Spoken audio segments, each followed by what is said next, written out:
look at the map is so interesting, guys, and it taught us more about our country than it did about these people. The country has a lot of geography, Mike, and you and Pat and I know this. This country, look at it. Look at the geography of that country. It's pretty obvious. You want a determination of where you're going to vote, where you live. Right. Well, that's what that map says. Where you live probably tells you where you're going to vote. Well, Yeah. Sure, we'll take a look. I have something for Pat. I have something for Pat here. Sure. I respect him. He's a tremendous man. But the bottom line is we need to think about some bigger ideas here. The party needs to change. The party has some fundamentals right now with a changing demographic situation in our country. Quite frankly, Pat, there are more people that are looking more like me than you, and we need to start looking at that as a party. You've been around a long time, a lot longer than I, but the party is starting to change. It's going through a midlife crisis. The country is speaking, and it's time for the party to follow suit. And it's not. I don't think it's going to be Sarah Palin who's going to be the victor who's going to change that. It's not McCain who is the victor that's going to change that. The party has to have a time of mea culpa, and the time for it is right now. Well, I'm not sure what they, maybe a mea culpa for what Bush did. The two things Bush did were he got us into that war, and McCain and the Democrats supported it, which was terrible. He had No Child Left Behind in Medicare prescription drugs, which were too much spending, and you got this crash, this economic crash. So look, but let me tell you this. You go back to Nixon. I'm talking about the party. I'm talking about the party. Let me talk about the party. Go ahead. All right, let me talk about it. Back in 1972, 68, Nixon got about 10% or something of the African-American vote. In 1972, he got 8% of the African-American vote and 25% in the South. Now, that's the way we got it. We worked at it very hard, and and others have worked at it and worked at it. Bush worked at it. Melman and those guys worked at it, and they got down to 3% of the African-American vote. You're not going to win it running against Barack Obama. The Hispanic vote went 2-1 against McCain, and he is Mr. Amnesty. The party did a horrible job of having outreach, quite frankly, to those people of color in this country, those that are African American, those that are Latino, those that are Asian. Horrible job. There was a lot of rhetoric. There was not enough money backing candidates. There were not enough money trying to find candidates, and there was a lot of lip service, and that's been going on for a long, long time within the party. All right, who do you blame? Bush, Melman, and Rove? I blame the party overall. I blame the entire tent. I blame a lot of rhetoric with not enough people standing up. I commend the governor of Minnesota, who spoke earlier this evening, who is the future, I think, of this party, and more people like him who are honest enough to say, you know what, the country is changing, the voice has been heard, and we need to make change.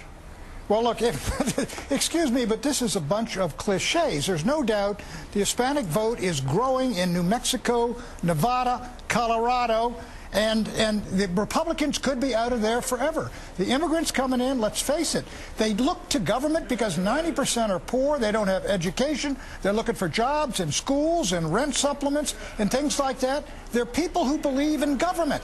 And the demographics of this country are, you're right, working against the Republican Party. So the question is, do we give up our beliefs, the things we think are right or best for America, in order to try to get more votes? Or do we try to sell what we believe in to these folks? Or do we truly define ourselves as a big tent party, and we realize that it's not all the ultra-conservatives. It's not all those that are over 65 and 75 years old in this country. We look to the young, and we looked at some of the principles that move not only from those that are old, but those that are young. And I think that's an opportunity for us to look at. All I've heard is, look, I would love to get all the young voters and all the African-American voters. You haven't told me how to do it other than talk about a big tent. I'm saying we need to examine ourselves first. We need to examine ourselves first and understand where we've fallen short. Excuse me, Pat? What did you just say? Well, if you examine yourself. What is that supposed to mean? Well, let me ask you both a question. You and I, let me just quickly go to a cultural point here, which gets beyond issues. What's with the personal If you go to a attack? Democratic convention, I've been to 10 of them. If you go to Republican conventions, 10 of them, you'll see the difference culturally between the two parties when it comes to color. You mean racially or ethnically? Racially. Yeah. Ethnically, I like to say it. At a Democratic convention, African Americans and other people of color feel very much at home.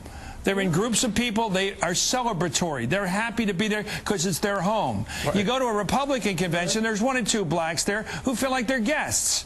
Well, but that's the difference. Well, let me talk about that. That goes back clearly to 1964. But as I said, in terms of outreach, I've worked for Nixon. He got 18% and 25% in the South. We did everything in there. Listen, Reagan didn't write these folks off. Chris, work in those White Houses. We know if we can get 20% of the African-American community, we win. So the Southern strategy in '68 wasn't influential in African-American strategy. thinking? Look, we didn't do when this. You picked up Strom Thurmond, you didn't lose a few million blacks? What are you talking about? Adlai Stevenson put 2 segregationists Pat, you're talking on his about tickets. races. You're talking about races from 1964. With all due respect, sir, I don't like your personal attack earlier, but I'll end with this. I was born in 1964. It shows you the difference between you and I.